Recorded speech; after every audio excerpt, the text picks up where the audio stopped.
Hi, I'm Rowan, and today I'm going to be showcasing my design for a very simple dark oak tree farm, which is a modified version of ianxofours' versatile tree farm.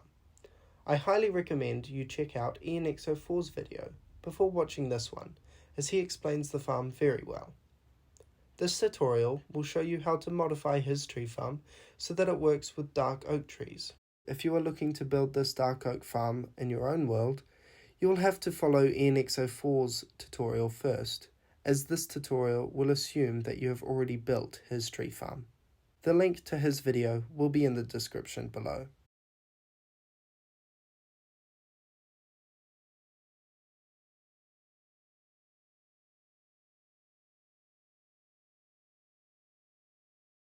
My design slightly modifies the way the TNT falls, and the placement of the obsidian, to prevent the fall dirt and the dispenser, which is required to farm dark oak, from exploding.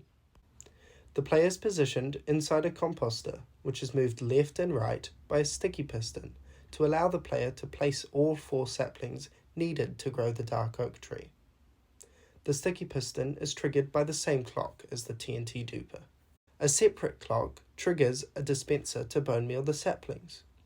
There are also 2 droppers leading upwards into this dispenser, powered by the same clock, for extra storage. This is enough bone meal to run the farm for about 15 minutes, which should give you about 40 stacks of logs. Finally, to refill the player's inventory with saplings, I use the same method as ianxofours' farm, a dropper which locks itself with a pressure plate. A more effective design would sort the dark oak saplings from the collection system and dispense them to the player automatically. This would save the player bringing the saplings back and forth themselves when the dropper runs out. I invite you to experiment yourself with your own designs to try to get this working. But for the average player, the dropper system works fine. The main issue with this farm is that it barely just produces enough dark oak saplings to sustain itself. Because of this, the water collection system must be expanded slightly, and the powering system for the bone meal uses mud blocks or soul sand with hoppers running underneath to catch any items that may fall onto the redstone and dispense them back into the water stream. I suggest you manually bone meal a few trees yourself so that you have at least a stack of saplings before you run the farm. Start by removing the bone meal dispenser and crimson dispenser from ianxofours' farm, and remove the chain in front of the carpet.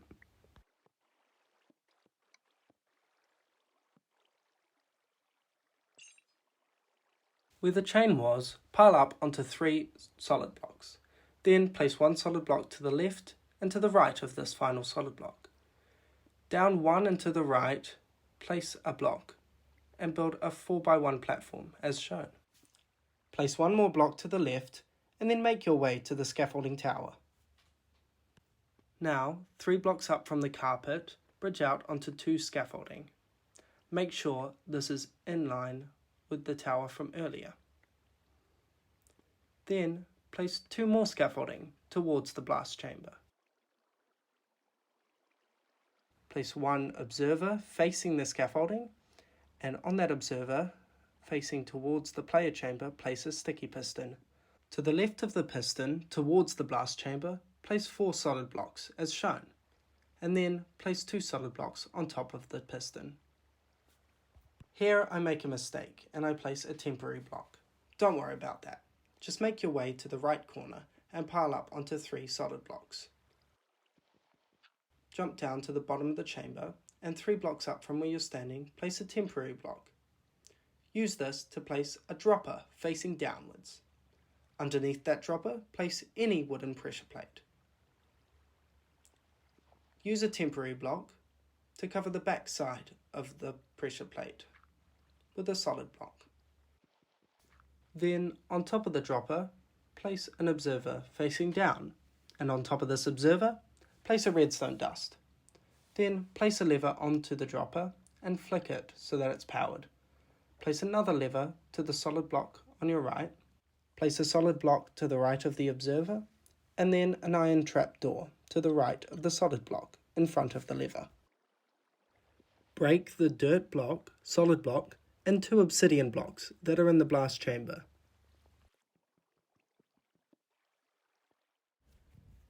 We will now expand the water collection system to improve the rates of the farm. Start by collecting the 4 water source blocks from the old farm with 4 buckets. Then remove the solid blocks from the 3 back sides of the farm. Now, from the right side of the bubble column, count that there are 4 solid blocks, and then add 2 new solid blocks on the end. Diagonally and to the left, bridge out on 14 solid blocks away from the player chamber.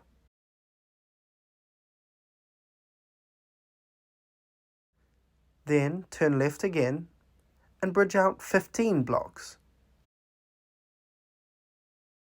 As you go, make sure that the inside of this parameter is flat and that any holes in the terrain are filled, as shown.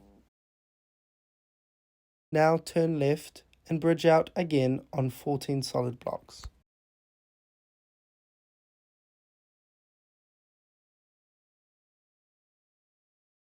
Now close up this gap with 2 more solid blocks and then break this pattern into the ground.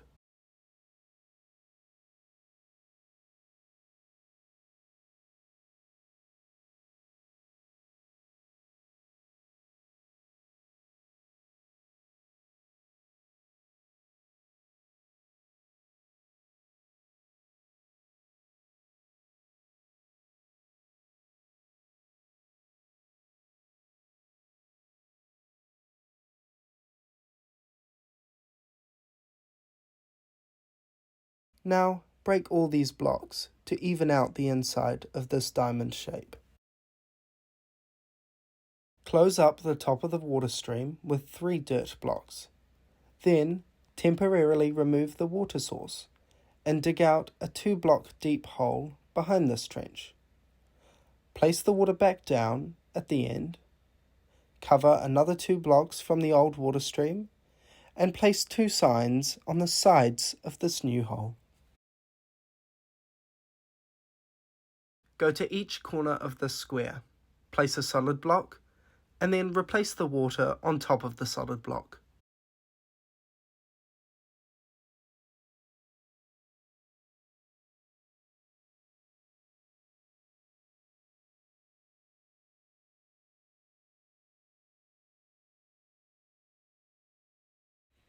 Move to the right side of the water perimeter, and 6 blocks from the front side, pile up on 5 solid blocks. Then, to the left, use 2 solid blocks to make an L shape, like this. Jump back down to place an upside down dropper on this solid block. Place 3 more blocks next to your tower, leaving a gap beside the dropper, and then pile up again on 5 more solid blocks. Now place 1 solid block down and to the right of the gap you left in the wall. Then place a block up diagonally towards you, and then bridge out on 5 solid blocks. To the side of this block, build a 2x2 platform towards the player chamber. Use a temporary block on the side and place a solid block on top of this temporary block. Place a lever on the solid block and then a comparator pointing outwards from the solid block. Make sure you right-click on the comparator so that the front torch turns red. Using redstone, connect the comparator to the block above the dropper and beside the dropper using the staircase you built earlier. Crouch to place a hopper facing this dropper. Then bridge out towards the blast chamber on 2 more hoppers. Place 1 to the left and then 1 final hopper towards the chamber again. Cover these hoppers with either mud or soul sand. Then cover this mud or soul sand with redstone.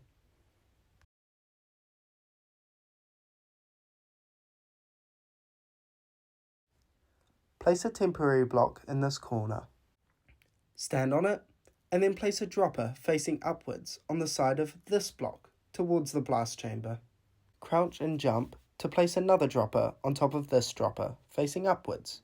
Bridge out onto 2 dirt blocks and make a 2x2 dirt block platform as shown. On top of the dropper, place a dispenser facing towards the dirt platform. Bridge out on 3 temporary blocks away from the dispenser. Place 2 obsidian on the ends of these blocks. On this obsidian, pile up onto 4 temporary blocks. And then place 1 more obsidian to the left of this final block.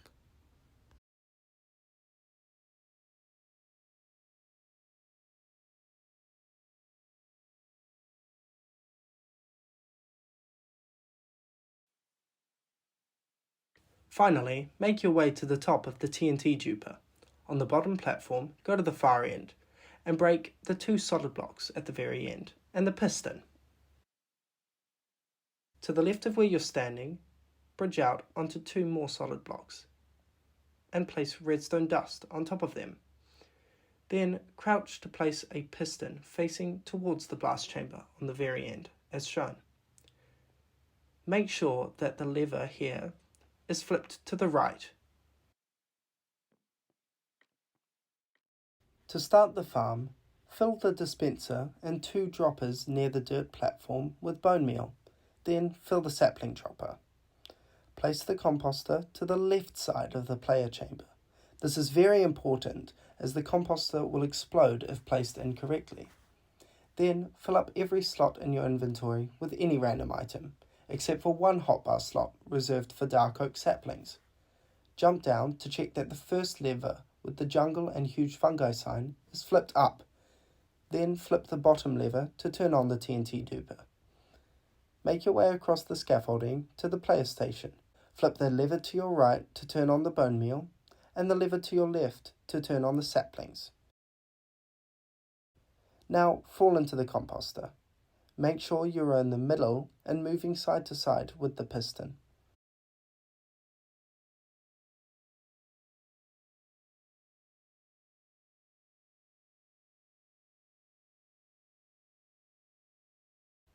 Now you may flip the lever to close the iron trapdoor. Position your crosshair so that you are looking at the very end of the dirt platform and hold right click to place saplings. If you are going AFK, you may want to press F3 and T to reload textures. While on the reload screen, you may take your finger off right click, and once they've reloaded, your player should continue to place the saplings.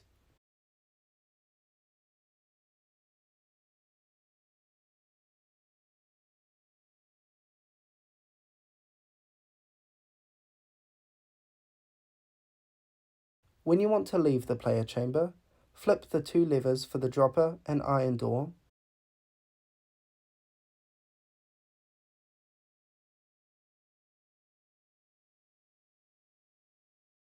Turn off the bone meal clock and make your way down to turn off the TNT.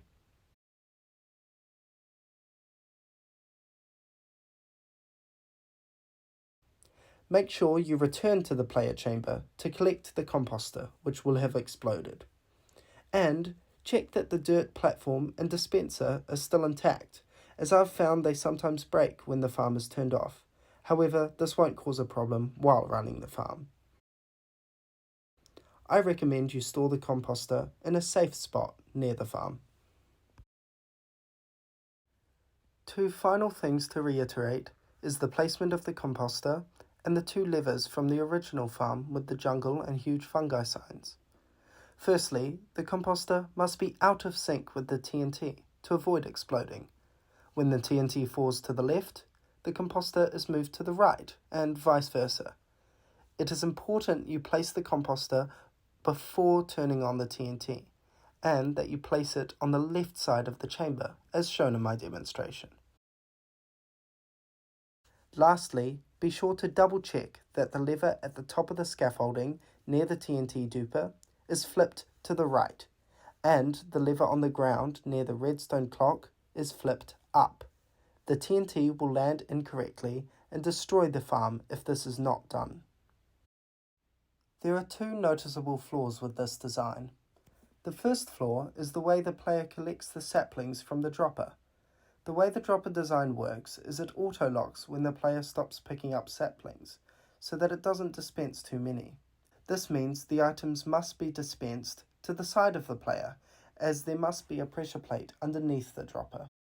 Sometimes the saplings will fall too far away from the player, where they can't be picked up.